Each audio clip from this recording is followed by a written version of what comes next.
جرم ایسا ہے جو تقریباً کامن ہو گیا ہے اور اس کے پھیلنے کی اسپیڈ بہت زیادہ ہے, وہ ہے بے حیائی. سمجھتے ہو؟ اس کو لوگوں نے جرم کی فہرست سے نکال دیا. میں عمرے پہ گیا تو مجھے جو روم ملا ہوا تھا اس کے ساتھ ایک روم تھا, اس میں ایک فیملی آئی ہوئی تھی. پوری رات ان کے کہہ ہاں ہوئی حال مجھے نیند ہی نہیں آتی تھی اس وقت, اتنی زور سے آواز. ایک دن میں نکل گیا, میں نے ان سے پوچھا یار یہ تھوڑا رات کو تو آرام کر لو, کون ہو؟ تو پتہ چلا جی کزنوں کے ساتھ لڑکوں کا گروپ آیا ہوا ہے عمرہ کرنے کے لیے. میں نے ان سے کہا دیکھو عمرہ کرنا فرض نہیں ہے, لیکن آپ کی جو فیمیل کزن ہے اس کا آپ سے پردہ کرنا بولو ضروری. بالفرض پردہ نہیں کرتی تو کم از کم فری تو نہ ہونا. ہاں ہو ایک جوان کزن بیٹھے ہوئے ہیں, یہ لڑکیاں بیٹھی ہوئی ہیں اور ایک ہی کمرے میں, سو بھی ادھر ہی رہے ہیں, گپیں بھی ادھر ہی مار رہے ہیں. یہ کتنی بڑی خدا کے غضب کو دعوت دینے والی بات ہے. ہم ہندو تھوڑی ہیں, ہم کوئی کافر تھوڑی ہیں, انگریز تھوڑی ہیں. محرم نا محرم کا کی اصطلاح انگریزوں میں ہے؟ بولو نا. وہ مذہب کو نہیں مانتا, جیسے چائنا والے مذہب کو نہیں مانتے. وہ کھانا کھانے سے پہلے یہ نہیں دیکھتے کہ حلال ہے حرام ہے پاک ہے نہ پاک ہے, وہ کہتے ہیں پروٹین فل آف پروٹین ہے یا نہیں ہے. یہ کتا بھی کھا جاتے ہیں کیونکہ کتے میں گائے سے زیادہ پروٹین ہے ان کی رائے کے مطابق. تو ان کے یہاں حلال حرام محرم نا محرم نہیں ہے. تو آپ ادھر چلے جاؤ بھائی, پھر چھوڑ دو کزن کیا ہوتی ہے اور خالہ وہ محرم کیا ہوتی ہے, چھوڑ دو. اسلام نے تو پورا ایک دیوار کھینچی ہے. اور سورہ نور میں بھی سورہ حجاب میں بھی پوری ڈیٹیل قرآن نے بیان کی ہے. یہ محرم ہے اور یہ نامحرم. لا یبدین زینتہن, عورت اپنی زینت کو ظاہر نہیں کر سکتی الا لآبائہن, سوائے اپنے باپ دادا کے سامنے, بعولتہن اپنے شوہر کے سامنے, اور ابناء بعولتہن ابناء بعولتہن اپنے شوہر کے بیٹے جو ستیلا بیٹا ہے. ایک رشتے کا نام لے کے قرآن نے بتایا کہ ان کے سامنے زینت ظاہر کر سکتی ہو, بے تکلف ہو سکتی ہو. اس کے علاوہ ساری دنیا کے سارے مرد تمہارے لیے کیا ہیں؟ نامحرم. آج ہم ماڈرن ہوتے ہوتے اتنے ماڈرن ہو گئے ہیں کہ محرم نامحرم کی ٹرم ایک مولویوں کی ٹرم سمجھی جاتی ہے, دقیانوس لوگوں کی ٹرم سمجھی جاتی ہے. کوئی نوجوان اپنی کزن سے ہنس کے بات نہیں کر رہا, رشتہ دار اس سے کہیں تمہاری کزن ہے یار گپ شپ لگاؤ, وہ کہ یہ میری لیے نامحرم ہے, تو کیا کہتے ہیں؟ دقیانوس. پرانے خیالات کا. انسان کا دل صاف ہونا چاہیے. میں سمجھا پا رہا ہوں اپنی بات؟ او بھائی یہ کیا ہو رہا ہے یہ معاشرے میں؟ خدا نہیں چھوڑے گا, دنیا کچھ نہیں, دنیا تو آپ کی اور عزت کرے گی, بڑا لبرل ہے, بڑا ماڈرن ہے, خدا نہیں چھوڑے گا. یہ یاد رکھو. یہ جو اللہ بھینس کے دودھ پلا رہا ہے نا ہمیں, سوکھے چارے کھلا کے بیچ سے خربوزے نکال رہا ہے, اس کا اللہ ہم سے قیمت لے گا. پوری قیمت نہیں, صرف اتنی کہ تم نے شکر ادا کیا. کہ پوری قیمت تو کوئی بھی نہیں دے سکتا اللہ کو. اتنا پوچھے گا کہ خربوزے کھا کے اور میری نعمتیں صبح شام کباب پراٹھے کھا کے, کمبختو میں نے تمہیں یہ بتایا تھا کہ یہ محرم ہے یہ نامحرم ہے, یہ فرق تم نے کیا کہ نہیں کیا. اگر آپ لبرل بن رہے ہو, خدا کو آپ کے اسلام کی کوئی ضرورت نہیں ہے. تو مجھے بڑا تعجب ہوا کہ یار اب عمرے جیسے مبارک سفر میں بھی یہ ہو رہا ہے. کزنیں ہاں وہ پوری رات کہہ کے لگ رہے ہیں ایک کمرے میں. تو میں نے ان سے کہا, میں نے کہا اول تو کزن کو چاہیے اپنے میل کزن سے پردہ کرے. پردہ نہیں کرتی, بے تکلف تو نہ ہو نا. بے تکلف بھی ہوتی ہے تو اس سفر میں تو نہ ہو, کم از کم اس سفر میں تو نہ ہو. یہ تو عمرے کا سفر ہے. مذہب چند رسومات کا نام رہ گیا ہے جو اسلام کی. یہ پتہ ہے کیا ہے؟ اس بے حیائی سے آہستہ آہستہ ہمارا فیملی سسٹم کیا ہو جائے گا؟ تباہ. گورے آج جو گدے گھوڑوں والی زندگی گزار رہے ہیں نا, ابا کا ہی نہیں پتا, ان کے تو خالہ چچا ہی نہیں ہوتی. کبھی سنا اوباما صاحبہ کی خالہ آئی ہوئی ملنے کے لیے, عید پہ بلایا انہوں نے اس کو, ہوں گی, مجھے میں اتنا بڑا الزام نہیں لگاتا کسی پہ, لیکن کوئی ویلیو نہیں ہے ان کے یہاں.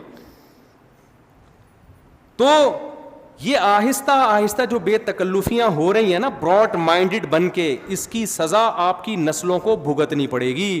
کیونکہ یہ براڈ مائنڈڈ بڑھتے بنتے آپ پھر وہ حدود آہستہ آہستہ کراس کرو گے جو آج آپ برا سمجھ رہے ہو جس کو, لیکن کل وہ حدود کراس ہوں گی.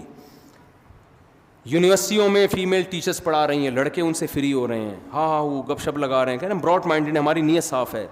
آپ کی نیت صاف ہو یا نہ ہو, آپ کو نامحرم سے فری ہونے کی اجازت اللہ نے آپ کے لیے, آپ کی دلچسپی کے لیے صرف اور صرف آپ کی بیوی کو بنایا ہے. اس کے علاوہ اللہ نے آپ کے لیے کسی اور کو نہیں بنایا. جتنا فری ہونا ہے, ہاں ہاں ہو ہی کرنا ہے, بیوی کے ساتھ بیٹھ کے کر لو. اس کو لفٹ کرانے کے لیے تیار نہیں. کتنی عورتیں کہتی ہیں کہ ہمارا میاں گٹر کے ڈھکن پہ بیٹھا رہتا ہے سارا دن باہر, اور ہاں ہاں ہو گپ شپ ہو رہی ہے, لڑکوں وہ دیکھ رہی ہوتی ہے کھڑکی سے جھانک کے, اور بڑی گپیں چل رہی ہیں, اور اندر آتا ہی ایسے جیسے ناک پہ مکھی بٹھا کے آیا. یہ ہو رہا ہے, یہ خدا کا خوف نہیں ہے نا.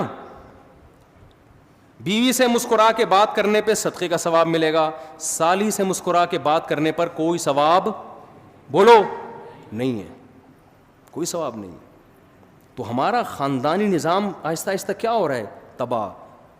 اور خواتین کہتی ہیں ہمیں پردہ نہیں کرنا. بھئی آپ جب دفتروں میں لڑکوں کے ساتھ بیٹھ کے جاب کرو گی تو جو میرڈ لڑکا ہے نا, اس کی اپنی گھریلو لائف کیا ہوگی, خراب ہوگی. وہ آپ میں زیادہ دلچسپی لے گا, بیوی اسے بوجھ لگے گی. اور آپ میں بھی دلچسپی انٹرٹینمنٹ کے لیے لے گا, شادی کرنے کے لیے نہیں لے گا. چاہے میرے 4 شادیوں پہ 100 بیانات سنے ہوئے اس نے, پھر بھی نہیں لے گا. وہ بیان سن کے انجوائے کرے گا, باقی کہے گا چھوڑو یار, ایک کی ٹینشن اتنی ہے کہ روزانہ آلو پیاز ٹماٹر لانے پڑتے ہیں, تو پھر 4 دفعہ لانے پڑیں گے. تو اللہ نے عورت کو پابند کیا کہ وہ پردہ کرے, اور مرد کو پابند کیا کہ وہ نامحرم سے فری بولو مت. تو یونیورسٹیوں میں جو طلباء ہیں, اسٹوڈنٹس پڑھتے ہیں, کو ایجوکیشن سسٹم ہے, اس کو ختم کرنا ہمارے کنٹرول میں نہیں ہے. میں تو کے پی کے جب بھی جاتا ہوں نا, پشاور اور کاغان, ناران, ان علاقوں میں کہتا ہوں خدا کا واسطہ اپنی نسلوں کی حفاظت کرو, کو ایجوکیشن سسٹم اپنے کلچر میں نہ آنے دو. اتنے کیسز ہیں کو ایجوکیشن سسٹم کی تباہی بربادی. ماں باپ یہ سمجھ رہے ہوتے ہیں ہماری بچی اتنی نیک صالح, اس کو نہیں پتا کہ وہ پروفیسروں اس کو غلط استعمال کر رہے ہیں. ایسے کیسز آئے ہیں, 20 سال کی لڑکی 45 سال کا پروفیسر 1 سال سے اس کے ساتھ بدکاری کر رہا ہے, اور لڑکی ایسے گھر کی کہ باپ سمجھ رہا ہے اس سے زیادہ میری بیٹی سے زیادہ نیک کوئی ہو نہیں سکتا. یہ کیسز ہیں. تو بیوقوف بنانا لڑکیوں کو کوئی مشکل کام نہیں ہے. ہو سکتا ہے اس نے چھپ کے نکاح کر کے کر رہا ہو, لیکن یہ بھی تو غلط ہے نا. چھپ کے نکاح کر کے بھی اگر بالفرض وہ کر رہا ہے, ہم اچھی تعویل کر لیتے ہیں زنا نہیں کر رہا ہوگا, تو جب وہ ساری زندگی کے لیے تو نہیں کوئی کر سکتا نا ایسے, تھوڑے دنوں بعد چھوڑنا پڑے گا اس کو.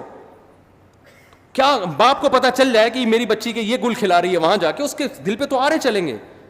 کچھ پتہ ہی نہیں ہے ماں باپ کو کیا ہو رہا ہے. بچیاں موبائل سب کے ہاتھ میں ہیں, وہاں جا کے فری ہو رہی ہیں.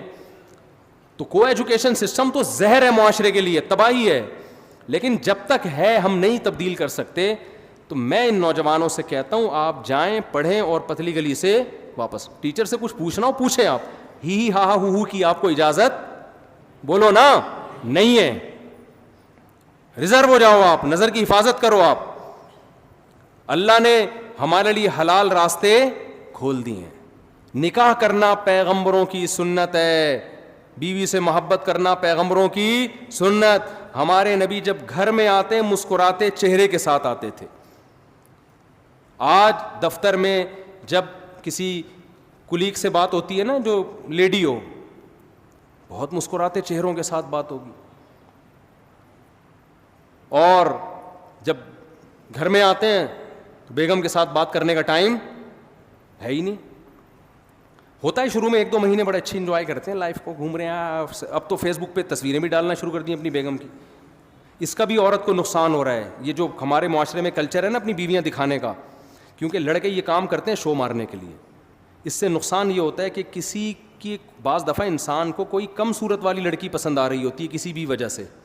ایسا بھی ہوتا ہے کہ اخلاق اچھے ہیں, خاندان اچھا ہے, کوئی بات نہیں, شکل اچھی نہیں ہے, عمر بھی زیادہ ہے, میں کر لیتا ہوں. ایسا بہت ہوتا ہے.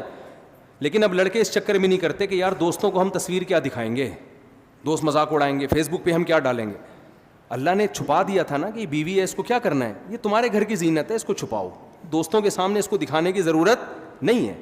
تو انسان کہتا ہے بھائی میں محبت کرتا ہوں. مجھے ہمارے ایک دو جاننے والے تھے, ان کی وائف بہت ہی بدصورت. تو میرے ایک دوست گئے ان کے گھر کھانا کھانے کے لیے اور کہا یار تم اتنے حسین جمیل آدمی ہو, تم نے بیوی کیا کیا لے کر آ گئے نا, وہ تمہاری تو وائف خوبصورت, وہ پوری دنیا کو دکھا رہے تھے وہ. تو بیگم صاحبہ نے کہیں کھانا بنایا, اتنا مزے کا کھانا تھا, یہ انگلیاں چاٹتا رہ گیا نا, دوست انگلیاں چاٹتا رہ گیا, یار یہ کھانا کس نے بنایا؟ اس نے کہا میری بیگم نے بنایا ہے. صحیح ہے نا, کہہ رہے میں نے اس سے اس لیے شادی کی ہے. تو انسان کوئی بھی خوبی دیکھ لیتا ہے, کبھی خاندان دیکھ لیتا ہے, کبھی شرافت دیکھ لیتا ہے. بعض دفعہ انسان کا معیار کچھ اور ہوتا ہے, آپ کو بدصورت لگ رہی ہے لیکن اس کو کیا لگ رہی ہے؟ خوبصورت لگ رہی ہے. تو جب چھپاؤ گے تو یہ تمام مصلحتیں حاصل ہوں گی. جہاں عورت کی نمائش والا کام ہو گیا تو پھر پورا محلہ جب تک خوش نہیں ہوگا نا, آپ اس وقت تک بیوی نہیں لے کر آؤ گے.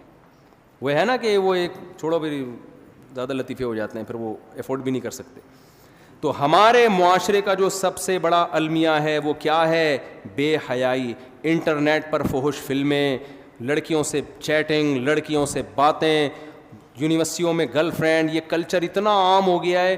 میں ایک پچھلے سال اپنے گھر والوں کے ساتھ کہیں تفریح پہ نکلا ہوا, تو کہیں ہم کالام یہ ناران کا خان ہے, بڑے خوبصورت علاقے, یہاں میں ہوٹل میں بیٹھا ہوا کوئی چائے وائے پی رہا ہوں گا, تو یونیورسٹی کے لڑکوں کا اور لڑکیوں کا پورا ایک گروپ آیا, پورا ایک گروپ آیا پنجاب سے, کوئی یونیورسٹی سے نا لڑکے لڑکیاں, وہ کہیں گھومنے پھرنے نکلے ہوں گے. پہلے ہمیں یہ لگتا تھا جتنے بھی لڑکے آ رہے ہیں اپنی بیویوں کے ساتھ, پہلے یہ ہوتا تھا, نئی نئی شادی ہوئی, دلہن کو لے کے نکلے ہوئے ہیں. تو میں نے کہا کہ یار اتنے لوگوں کی اتفاق سے نئی شادی ہو گئی, سب اپنی دلہنوں کو لے کے نکلے ہوئے. مثال کے طور پر 30 لڑکے 30 لڑکیاں ہوں گی, پتہ چلا کم بختوں میں ایک بھی میرڈ نہیں ہے, اور بڑے بے تکلف. اتنے میں اب بے تکلفی کی انتہا کہاں تک ہو گئی. میرے پاس ایک نوجوان آیا کہ میری گرل فرینڈ نے کہا ہے کہ مفتی صاحب کے ساتھ اپنی ایک سیلفی لے کر آؤ. وہ ان کی گرل فرینڈ کہیں میرا بیان سنتی ہو کہ مفتی صاحب کے ساتھ اپنی ایک یادگار سیلفی لے کر آؤ. میں نے ان کو تو کچھ نہیں کہا, لیکن مجھے لگا کہ معاشرہ اب اتنا خراب ہو گیا ہے نا کہ ایک آدمی ایک مولوی سے عقیدت بھی کر رہا ہے, سیلفی بھی لے رہا ہے, لیکن اسے مولوی کے سامنے یہ بتاتے ہوئے شرم نہیں آ رہی کہ میں ایک ہفتے کے ٹور پہ, جس میں راتیں بھی گزارتے ہوں گے ظاہر ہے, میں اپنی گرل فرینڈ کو لے کے نکلا ہوں. اس کا مطلب یہ چیز اب ہمارے معاشرے میں بری. مولوی کو تو لوگ 100 دفعہ سوچتے ہیں نا, اب یہ ایسی چیز ہو گئی کہ مولانا صاحب کو بتا دی تو مولانا صاحب کہیں گے ہو کوئی بات نہیں, کوئی بات. گرل فرینڈ اب خیال رکھیے گا بھابھی کا. اچھا, اس نے مجھ سے دوسری بات یہ کی کہ میری گرل فرینڈ نے کہا ہے کہ مفتی صاحب سے کہو کہ کوئی نصیحت کر دیں. اب دیکھیں وہ بیچاری تھوڑی سی دین پہ تھی نا, لیکن معاشرہ اتنا خراب ہو گیا ہے, سوسائٹی یہاں تک پہنچ چکی ہے کہ جس کو علماء سے محبت بھی ہے نا, وہ بھی ان چیزوں کو برا نہیں سمجھ رہے. میں نے اس سے کہا کہ آپ اپنی گرل فرینڈ کو جا کے کہیں کہ میری طرف سے نصیحت ہے کہ بوائے فرینڈ کو چھوڑ دیں آپ. میں نے یہی نصیحت کی. میں نے کہا فی الحال اس سے بڑا جرم آپ نہیں کر رہی کہ ایک نامحرم آدمی کے ساتھ آپ ٹریولنگ کر رہی ہو.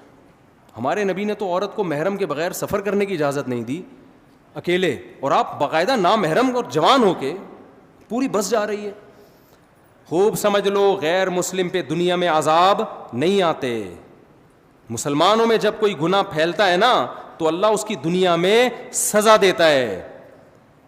تو جو ہمارے اوپر جو اتنے عذابات کیے, کافروں کو کچھ نہیں ہوتا, کافروں کو تھوڑا, ان کے لیے تو آخرت ہے, مسلمان کو دنیا میں سزا ملتی ہے. تو خدا را ایک فیصلہ کرو, یا تو بے شرم بن جاؤ یا با حیا بن جاؤ. اور اللہ آپ کے جذبات کچلتا نہیں ہے. اللہ کہہ رہے گندا راستہ ہے اور ایک پاکیزہ راستہ ہے.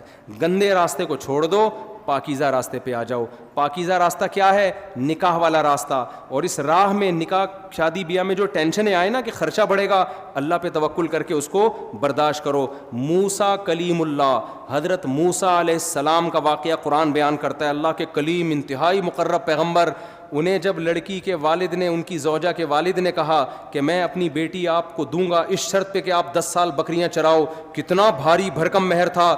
حضرت موسیٰ نے شادی کو ترجیح دی اور 10 سال بکریاں چرانے کے عمل کو قبول کر لیا, کیونکہ وہ نکاح کی اہمیت جانتے تھے. پیغمبروں نے نکاح کرنے کے لیے بڑی پریشانیاں اٹھائی ہیں, اور آج رشتہ مل رہا ہوتا ہے, لڑکا نکاح کرنے کے لیے تیار نہیں ہوتا کہ میں پہلے اپنے پاؤں پہ کھڑا ہو جاؤں, میں اسٹیبل ہو جاؤں. دیکھو خوب سمجھ لو, نکاح ہماری باڈی کی ریکوائرمنٹ ہے, یہ صرف سوسائٹی کی ریکوائرمنٹ نہیں ہے. اگر آپ کو شدید بھوک لگ رہی ہے, آپ یہ کہہ کے کھانے سے اوائڈ کرو گے کہ پہلے میں ذرا اسٹیبل ہو جاؤں پھر میں پراٹھے کھاؤں گا. آپ کہو گے یار جب تک میں کھاؤں گا نہیں میں اسٹیبل ہو نہیں سکتا, کیونکہ بار بار بھوک مجھے تڑپائے گی, ترسائے گی, مجھے کام نہیں کرنے دے گی. اسی طرح اللہ نے مرد اور عورت کے دل میں شہوانی جذبات رکھے ہیں, ان دونوں کا ملاپ یہ ان کی باڈی کی نیڈ ہے, ان کی فزیکل ریکوائرمنٹ ہے. یہ ریکوائرمنٹ جب تک پوری نہیں ہوگی آپ دنیا میں کوئی کام ڈھنگ سے نہیں کر سکتے. آپ آنکھ مٹکوں میں اور فحش فلموں میں ہی لگے رہو گے, اپنا ٹائم ان چیزوں میں ضائع کرو گے. تو نکاح اسٹیبل ہونے کے لیے ہوتا ہے, اسٹیبل ہونے کے بعد نہیں ہوتا. سمجھ میں آ رہی ہے کہ نہیں آ رہی ہے؟ آ رہی ہے تو عمل کر لو, نہیں آ رہی ہے تو جیسے چل رہے ہو چلتے رہو, گزارو, زندگی گزر جائے گی, مر جاؤ گے بغیر کسی پلاننگ کے. سمجھ رہے ہو؟ پھر جب قبر میں اللہ پوچھے گا نا مر ربو کا, کچھ تو کہیں گے ہمیں میں فری تھنکر ہوں, اور کچھ جواب دے دیں گے ہاں جی اللہ کو مانتے ہیں. تو پھر اللہ کہے گا تو اللہ نے تو یہ کہا تھا, یہ کیوں نہیں کیا؟ تو آپ کہیں گے بھائی میں اسٹیبل ہو رہا تھا. میں وہ مولانا عباد اللہ صاحب ہے نا تبلیغ جماعت کے, بڑا پیارا ملفوظ ان کا, وہ کہتے ہیں لوگ کہتے ہیں پہلے سیٹ ہو جائیں پھر ہم دین پہ آئیں گے, پہلے سیٹ ہو جائیں نا, پہلے سیٹ ہو جائیں. تو انہوں نے کہا سیٹ آدمی جبھی ہوتا ہے جب قبر میں جاتا ہے. جب قبر میں چلا جاتا ہے اس کو لٹاتے ہیں قبلے کی طرف, کہتے ہیں اب سیٹ ہے. اب کیا ہے؟ اب سیٹ ہے. تو پورا سیٹ وہیں جا کے ہوگا, اس سے پہلے تو پھدکتا رہتا ہے, یہ کر لو وہ کر لو, کبھی بھی اسٹیبل نہیں ہوتا. تو یہ سارے کام بغیر اسٹیبل ہوئے. روز بھوک لگ رہی ہے تو آدمی کہتا ہے پہلے اسٹیبل ہو جاؤں. ایکچولی ابے بھائی کھا لے یار, اس کے بعد سوچنا, مانگ کے کھا لے اگر تیرے پاس پیسے نہیں ہیں, بعد میں پیسے دے دینا اس کو, یہی ہوتا ہے نا. تو اسی طرح یہ نکاح آپ کی باڈی کی ریکوائرمنٹ ہے, وہ بھائی پہلے اس ریکوائرمنٹ کو پورا کرو. ہر مرد جب بالغ ہوتا ہے اس کو بیوی چاہیے اور عورت کچھ اور چاہیے. تو یہ ہماری باڈی کی نیڈ ہے, اس کو پورا کرو. اس کے بعد پڑھائی بھی جاری رکھو, پڑھتے بھی رہو. کوئی نہیں, یہ گورے تھوڑی ہیں یار ہم, ورنہ یہی ہو جائے گا, بچے پیدا ہوں گے اور تمبو لگا رہے ہوں گے ابا اماں کی شادی میں. تو فیصلہ کرو ہم ادھر ہیں یا ادھر ہیں. اللہ تعالی ہمیں سمجھنے کی عمل کی توفیق عطا فرمائے. مختصر دعا مانگ لیتے ہیں. الحمدللہ رب العالمین والعاقبۃ للمتقین والصلاۃ والسلام علی رسولہ الکریم وعلی آلہ وصحبہ اجمعین. ربنا آتنا فی الدنیا حسنۃ وفی الآخرۃ حسنۃ وقنا عذاب النار. صلی اللہ تعالی علی خیر خلقہ محمد وعلی آلہ وصحبہ.